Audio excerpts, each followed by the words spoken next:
Welcome to Bill Cooks. I'm Bill Cook, and today we're cooking beef and broccoli. Let's get started. All right, so you're going to need a frying pan, and you're going to need a steak. This one's a New York strip. It's going to slice it up. The marbling doesn't matter too much, but I have done nothing to the steak at this point, and that's it. So there's a couple other things. I'm also doing fried rice with this, so I have some frozen peas and carrots. I got my leftover rice. Got soy sauce, hoisin sauce, half a beer.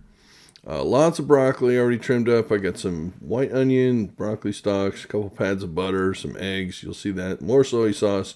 Oh, the most important thing you're going to need is my special homemade, from scratch, fortune cookies. I have the machine to put it in the wrapper. Yeah, it looks just like that. Oh, and there's a Subway cup there, but I didn't eat at Subway. I promise. This isn't an advertisement. Subway's terrible. I don't like them. It's the reverse of an advertisement. I'm openly mocking them. All right, back to the steak. I got a frying pan here. It's the wrong frying pan. Don't do this. What I thought I would do is try and do the steak in here, and then I'm going to do the fried rice. So I'm going to sear the steak off, then I'm going to make the fried rice while the steak is resting. And you should really use a cast iron pan for this. You can't really get a great sear on a non-stick pan. This is a really, really heavy non-stick pan, but you still don't. The juices boil out from under it. They create steam pockets, and it doesn't work. But it works close enough. So that's what I'm doing. Mistake number one. So seasoned one side with salt and pepper. Now we're seasoning the other side with salt and pepper. And then we're going to let the steak sit for a few minutes. Let it sear up. Pat down the seasoning so they stick on there. Throw that away. You can see I've got my beef broth over here waiting to go. Kind of clean up a little bit. Put that stuff away there. You know, clean workplace is good. All right, now what you don't do is don't touch it. Don't move it around. Don't anything. Just leave it be. It's going to take a minute and a half, something like that, to get a sear on there. If you move it around, especially if you're doing it in a cast iron pan, you will screw it up. Start tearing it off. It'll leave it be. Don't touch it. It's easy. Just don't do anything. It's the easiest thing in the world. It's just going to be a minute now. Not going to take too long. But, yeah. Yeah, the other thing is that is a small steak in a big pan. So the rest of the pan's getting pretty hot. And that part of the pan is getting kind of cold, you know. So at some point here, I'm thinking, I'm tempted. Do I move it around? Do I touch it? Do I move around? Do I touch it? Do I just leave it be? I don't know. What's it going to be, folks? We'll find out together. So I decide I'm going to move it. We'll find a hot spot and try and move it. You know, trying to correct my mistakes. Use the wrong pan. Probably should start using the wrong technique too. You know, compounding errors is always a good idea. So yeah, the 2 seconds was long enough. I'll just move it over here now. Great. Good idea. And yeah, 2 more seconds on that spot. Boom, she's done. That's actually not that bad. That turned out pretty good. It's got some nice browning on it. I'm happy. There's a little gray spot there, but again, we're going to slice this up and then stir fry it, so it's not that big a deal. And as you notice, I haven't trimmed anything. Fat is flavor. I'm trying to render that out if it's possible. Get it good. Now it's sat on this side for a little bit. Now we're going to move it around, get the hot spots again. Try and fix my mistake of using the wrong pan. There you go. It's getting close. What the heck? Put it on that side. Yep. This is happening. I don't know why I'm patting it. That doesn't make any sense. I don't know. It's just like, oh, nice, now sticky, sticky. All right, flip it over. It looks pretty good. That's what I was going for. What do you know? It's not bad. So let that sit for 2 seconds for some reason. Pull it off. Set it on my cutting board. And now this has to rest. Don't touch it. We're just going to turn that off, take the pan off the heat, and that's going to sit for 5 minutes. 5 minutes. And while we're doing that, we will get a few other things prepped and ready to go. And that's that. So let's switch over to 5 minutes later. The rest, it's sat. I've trimmed off the edges, the gristle and the other bits. Now I'm starting at the nugget end. I always call it the nugget end. When you get a New York strip, it always has that one bit with all the fat and everything. The really flavorful part sometimes.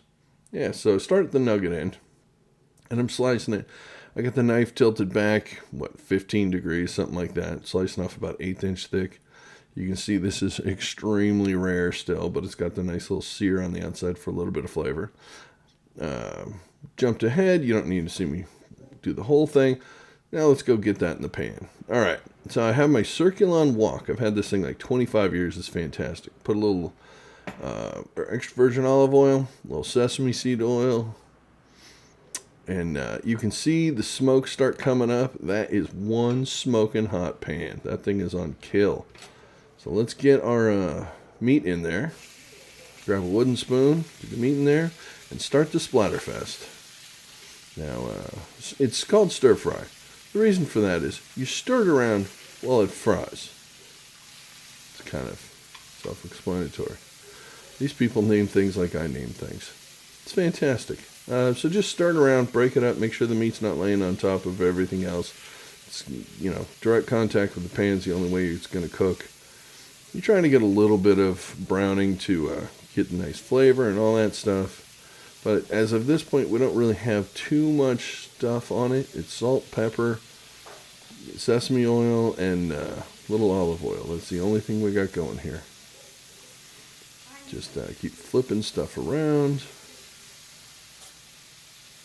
And cook some steak in there. This is the... it's going to take a couple minutes to do this. You just don't want to see any more pink left. That's all you're really looking for. Is when you don't see any more pink. If you overcook it, you're going to have really tough, chewy meat, and that sucks. This looks good, so let's add some beef broth in here. We're going to go ahead and add our broccoli in soon. So we can put a little liquid in there so it'll steam a little. I got some hoisin sauce. Got a little left in the bottle here, so I'm squeezing as much as I can get in there. Now we need some soy sauce. This is where all your flavors are coming from. Basically, those are the only two real things that you're putting in it. And now crank that heat back up because I turned it down a little. It was a little too crazy with the splatterfest. Now our veggies are going in. We got our broccoli going in. I'm putting onion in this. It's not traditional, and a lot of people would want to do that while you were cooking the meat before you put the beef broth in, but I did it after. It's not really that big a deal. It's not huge. And I'm going to save those broccoli stems for my dogs because my dogs love broccoli stems. I don't know why, but I guess I got lucky. My dogs like vegetables. More than I do, actually. So, yeah, again, going back to the stir-fry process, we're just stirring this up. The broccoli looks big, but when it cooks, it shrinks like crazy. So we're going to add the rest of our beef stock. It was about a cup of beef stock for this. So we've got that in there. Starting it around. The broccoli's starting to cook pretty good. It's just fiddle with it for a few minutes until you get it where you're happy with it. But we're going to have to bring this together because that is really, really loose. I mean, it's just basically just super watery. And beef and broccoli doesn't generally have a gravy to it, but I like a little gravy with it. It's not traditional, but it's the way I like to do it. So there's a couple of tricks with that. I put the rest of the hoisin in. See if we can get a little more flavor in there. That'll give it a little more thickening. Let it cook for a few minutes here. It'll start to reduce a little bit on its own, thicken up. But we're going to do a little trick here in a minute, putting a slurry in there. It is actually a technique that is used in Chinese cooking. So you take a little bit of water and some cornstarch, mix it up. It's just cold water, it doesn't have to be hot or anything. Mix it up really good, and you add a little bit of that in there, and it will tighten it up super fast. You can't add flour to it. Flour will not work. You'll get little lumpy flour balls that are disgusting. Do not use flour to thicken this at this point. That has to be cooked in a fat like butter or something like that if you want that to work. Cornstarch is fantastic because you can dilute it and it goes in and it works great. So I'm going to go grab that now, get that ready, and see what we can do. It's been jumped ahead a little bit here. See if it's tightened up, see how much we need. Nah, still pretty runny. Super runny. Just keep moving it around, make sure your broccoli's cooking, all that stuff. So I'm going to turn the heat down a little bit here because it's finished cooking. Everything's ready to go. And now it's just time to add the cornstarch slurry. And what I've got is about a half a cup of water and 2 tablespoons of cornstarch. Mix it up super, super good. And I put less than a tablespoon in. I mean, tiny amount. You can always add more. But if you go too much, you're going to end up with glue in here. So just start with a little and add more. It takes a minute or so for it fully to take effect. The color will go very light and then it will go back to normal. And that's how you know that you've got the thickening that you're going to get. And this is starting to look pretty good. It's, again, it's kind of a gravy. It's not really super tight like you would normally get with beef and broccoli. But, yeah, it's looking pretty good. We'll do the spoon check here, run it across the bottom. Yep, I can see the trails where it's there, so that's right where I want it to be. Looks like we got beef and broccoli, folks. Beef and broccoli? Wow, okay, sorry. Beef and broccoli. That wasn't some sort of like a racist thing or whatever. I'm just slurring that word for some reason. All right. Bonus round. I'm going to make Moo Shu Pork. Now, this is truly homemade, real, authentic Moo Shu Pork recipe. Now, what you need to do is get a pan, heat it up, go over to your fridge, get your leftovers from 2 days ago, and put that in there. So I've got the pancakes, which are wrapped up. I'm going to put those in the stove, give it a little heat on them. Check the temperature of my pans, not quite ready yet. But the pancakes are basically somewhere, if you've never had Moo Shu, it's kind of somewhere between a wonton and a flour tortilla. They're really delicious. They're can't use tortillas or wontons, they'll fall apart. But here's the my homemade special Moo Shu that definitely didn't come from the takeout place across the street. No, not at all. Anyways, so I'm putting that in there. It had a lot of juice with it. So I figure if I heat it in the pan, I can reduce the juice, make it flavorful. Maybe I'll get a little bit of crispiness with the pork again. This would be twice cooked pork, wouldn't it? Yes, I believe it would be. That's delicious. So I'm going to just do that around the pan a little bit here. Get that reduced. The liquid's already starting to go down.